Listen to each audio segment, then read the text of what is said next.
सरकार को घेरते हैं। लेकिन अब फ्यूचर में जब भी राहुल गांधी चीन को लेकर ऐसा कोई सनसनीखेज आरोप लगाएंगे तो उनके आरोपों की वैल्यू ही नहीं रहेगी।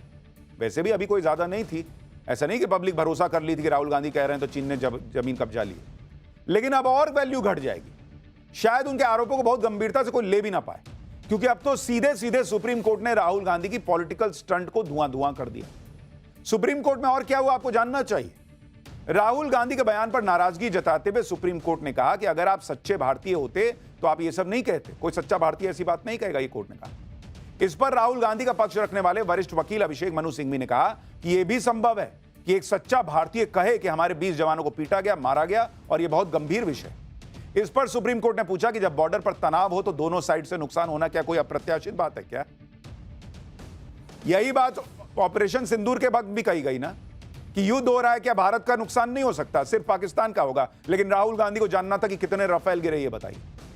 कोर्ट याद दिला रहा है भाई कि अगर इस तरह से लड़ाई झगड़ा होगा तो क्या एक ही साइड में हमेशा डैमेज होगा।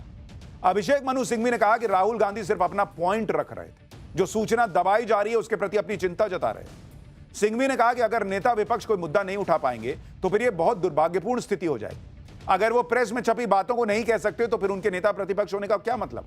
इस पर सुप्रीम कोर्ट की तरफ से कहा गया कि लेकिन ऐसे मामलों को उठाने के लिए एक निर्धारित फोरम है। आपको जो कहना है वो आप संसद में क्यों नहीं कहते?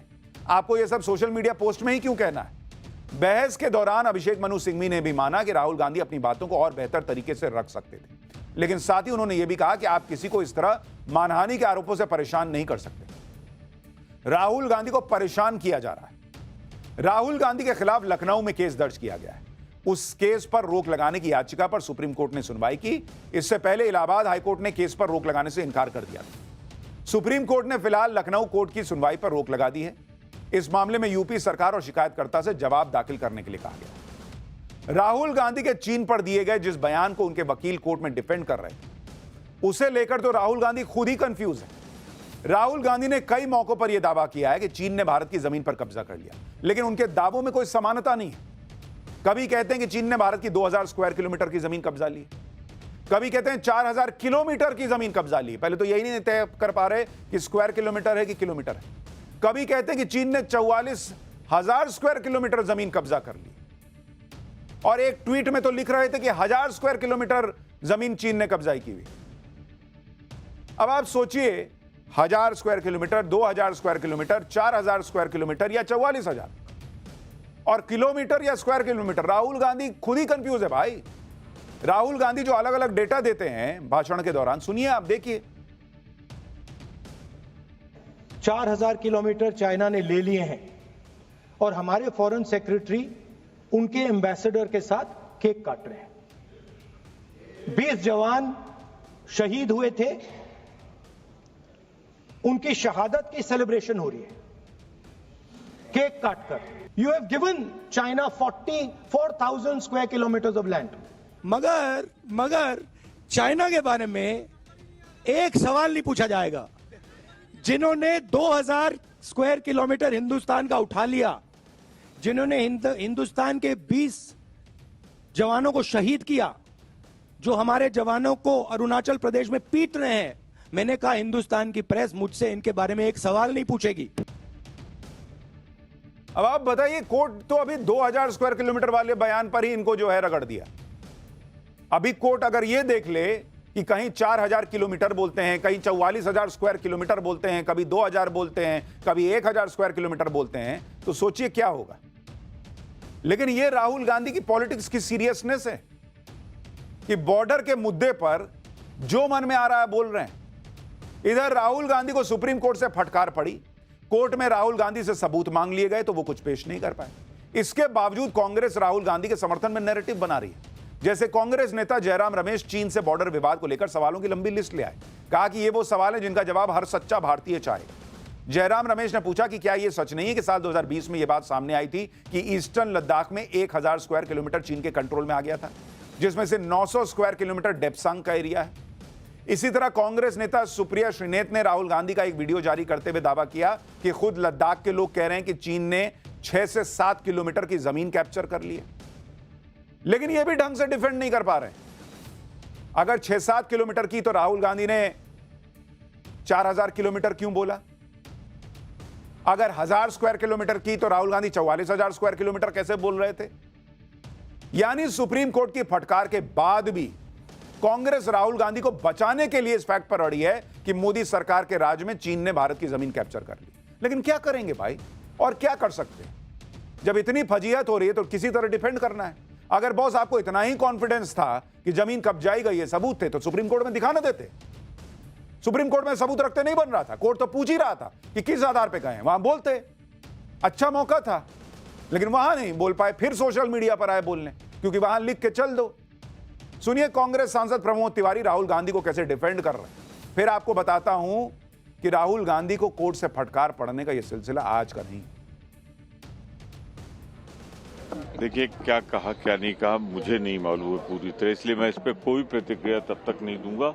जहां तक सवाल है राहुल गांधी का, आज अगर सबसे निर्भीक, निडर, साहसी आवाज मोदी सरकार के खिलाफ कुछ उठ रही है तो उसका नाम है राहुल गांधी। तो हमें गर्व है अपने नेता पे, जो भी देश हित में, जनहित में है वो उठा रहे हैं। देश हित में, जनहित में मुद्दे उठाएं राहुल गांधी, कोई मना नहीं कर रहा है, लेकिन फैक्ट तो रखिएगा बॉस। और फैक्ट और राहुल गांधी के बयानों का रिश्ता लगता नहीं है कि हो पाया है। और क्योंकि यह पहली बार नहीं है जब राहुल गांधी को कोर्ट ने फटकारा, ऐसा भी हुआ है कि राहुल गांधी को अपने बयान को लेकर कोर्ट में माफी तक मांगनी पड़ी है। जैसे साल 2019 में राहुल गांधी ने चौकीदार चोर जैसे नारे लगाकर लोकसभा चुनाव लड़ा, फिर मई 2019 में सुप्रीम कोर्ट में एफिडेविट देकर बिना शर्त माफी मांगी। इसी साल सावरकर पर राहुल गांधी के एक बयान को लेकर सुप्रीम कोर्ट ने उन्हें लताड़ा था। सुप्रीम कोर्ट ने कहा था कि आप इस तरह के कमेंट क्यों करते हैं, ऐसा मत कीजिए। तब कोर्ट ने यह कहते हुए राहुल गांधी को राहत दी थी कि आगे से वो ऐसा कोई बयान न दे। जुलाई 2016 में भी राहुल गांधी ने संघ को लेकर विवादित बयान दिया था, जिसे लेकर सुप्रीम कोर्ट में उनको फटकार लग चुकी है। पूछा गया था कि वो आरएसएस पर इस तरह के बयान क्यों देते हैं, लेकिन कुछ नहीं बदला। राहुल गांधी के साथ यही होता है, पहले वो उल्टे सीधे बयान देते हैं, फिर जब बात सबूत देने की आती है तो मुकर जाते हैं। जैसे राहुल गांधी ने मोदी सरकार पर आरोप लगाया था कि वो पेगासस के जरिए उनकी जासूसी करवा रही, लेकिन जब राहुल गांधी ने जांच के लिए राहुल गांधी से कहा गया कि जांच के लिए फोन दे दीजिए, तो दावा है कि उन्होंने फोन देने से वो मुकर गए। इसी तरह वोटर लिस्ट के मुद्दे पर भी राहुल गांधी ने पूरा माहौल बना दिया कि नरेंद्र मोदी इलेक्शन कमीशन के जरिए वोटों की चोरी कर रहे हैं। लेकिन अब चुनाव आयोग का दावा है कि ड्राफ्ट वोटर लिस्ट को आज 4 दिन हो गए, किसी भी पॉलिटिकल पार्टी ने वोटर के नाम जोड़ने या हटाने के लिए अप्रोच तक नहीं किया है 4 दिन। यानी राहुल गांधी का यही पैटर्न है, वो बड़े बड़े आरोप लगा देते हैं, जब सबूत देने की बात आती है तो सन्नाटा पसर जाता है। कुछ लोग कहते हैं राहुल गांधी की बात को इतनी अहमियत देने की जरूरत क्यों? अहमियत देने की जरूरत क्यों नहीं है बॉस, वो नेता प्रतिपक्ष है, ऑपोजिशन के लीडर है बॉस। और अगर वो इस तरह की बातें करते हैं, भ्रम, झूठ, अफवाह फैला रहे हैं, जो सुप्रीम कोर्ट से एक्सपोज हो रहा है, अगर आप नहीं देखिएगा तो आप भी फंसिएगा। और ये देश की बात है बॉस, इनकी अपनी पॉलिटिक्स चलती रहे, कोई फर्क नहीं पड़ता। लेकिन देश की इकोनॉमी डेड हो गई है, अगर बोलेंगे तो देश के हर नागरिक को दुख होगा। अगर चीन की जमीन कब्जा ली गई है इसका दावा करेंगे और सबूत नहीं रखेंगे तो देश के हर नागरिक को दुख होगा कि बॉस कैसी बात कर रहे हैं, नेता प्रतिपक्ष ना है जी। कमाल की बात यह है कि बार बार सेटबैक मिलने के बाद भी राहुल गांधी रुक नहीं रहे। उन्होंने एक बार फिर यह दावा कर दिया है, राहुल गांधी ने अब यह खुलासा किया है उनके हिसाब से कि लोकसभा चुनाव के दौरान 100 सीटों पर धांधली हुई। अगर यह धांधली नहीं होती तो नरेंद्र मोदी प्रधानमंत्री नहीं होते।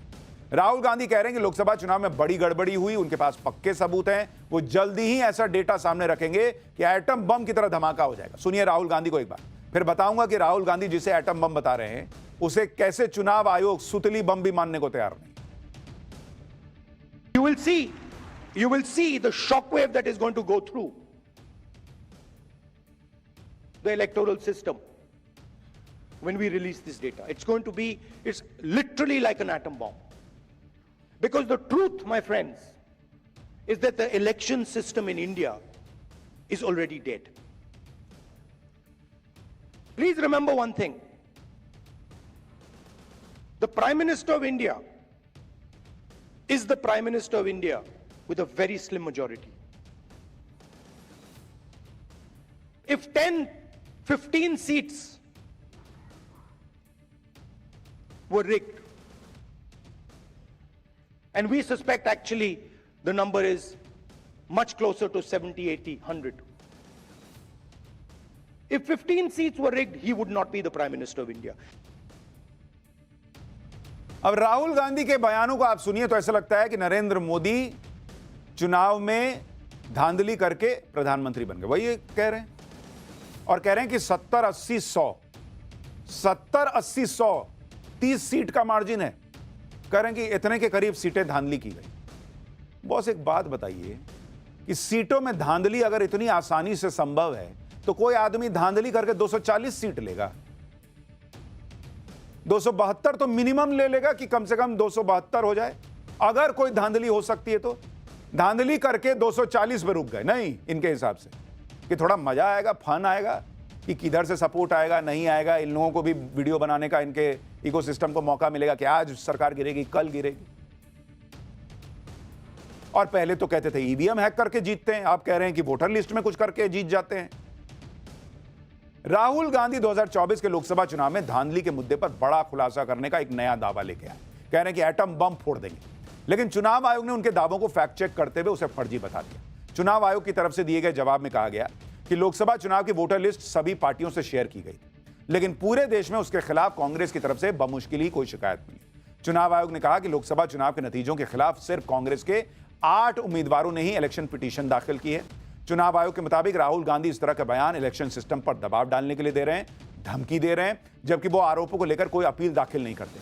चुनाव आयोग ने कहा कि उन्होंने 12 जून 2025 को ही राहुल गांधी को मिलने के लिए न्योता भेजा था, उनकी तरफ से अभी तक कोई जवाब नहीं आया। यानी चुनाव आयोग राहुल गांधी के कथित एटम बम का कोई लोड नहीं ले रहा, क्योंकि आयोग का यह मानना है कि राहुल गांधी सिर्फ हवा में तीर चला रहे हैं, उनके पास खुलासा करने के लिए कुछ है ही नहीं। क्योंकि राहुल गांधी ऐसे ही खुलासे करते हैं, अब पेगासस आ गया, पेगासस आ गया, सबका फोन है जो है मोदी सरकार सुन रही है। सुप्रीम कोर्ट में मामला गया, कुछ नहीं निकला। राफेल में धांधली हो गई, धांधली हो गई, धांधली हो गई। सुप्रीम कोर्ट में गया, कुछ नहीं निकला। मैं संसद में बोलूंगा तो भूकंप आ जाएगा, कुछ नहीं हुआ। एटम बम फोड़, पब्लिक देखना रही है बॉस। रक्षा मंत्री राजनाथ सिंह भी यही बात कह रहे हैं। जैसे लोकसभा में राहुल गांधी मोदी सरकार को चैलेंज दे रहे थे, वैसे ही रक्षा मंत्री राजनाथ सिंह ने राहुल गांधी को खुला चैलेंज दे दिया कि एटम बम है तो फोड़ो ना दीजिए, इंतजार किस बात का कर रहा है। नेता प्रतिपक्ष ने फिर से एक अनारगल बयान दिया है और उन्होंने कहा है कि चुनाव आयोग द्वारा वोट चोरी को लेकर उन्होंने सबूतों का एटम बम तैयार किया है, जो उनके पास है और किसी के पास नहीं है। ऐसा एटम बम उन्होंने तैयार किया है जो कि वह केवल उनके पास है और किसी के पास नहीं है। मैं राहुल जी से कहना चाहूंगा बहुत विनम्रता के साथ, अगर आपके पास सबूतों का एटम बम है तो उसका परीक्षण तुरंत कर डालिए, एटॉमिक टेस्ट तुरंत हो जाना चाहिए। सारे सबूत जनता के सामने रखिए, सारे सबूत जनता के सामने रखिए। मगर सच्चाई है कि उनके पास न कोई तथ्य है न सबूत है, सनसनीखेज बातें करना उनकी पुरानी आदत है। राहुल गांधी को सरकार चैलेंज दे रही है, राजनाथ सिंह चैलेंज दे रहे हैं कि है सबूत तो रख दीजिए। अच्छा, अभी तो संसद का सत्र चल रहा है, अगर अभी रख देंगे तो संसद में मुद्दा उठाने का मौका मिल जाएगा। अभी क्यों नहीं रख रहे हैं? सावन खत्म होने का इंतजार कर रहे हैं क्या? आगे फिर पितृपक्ष शुरू हो जाएगा। इधर राहुल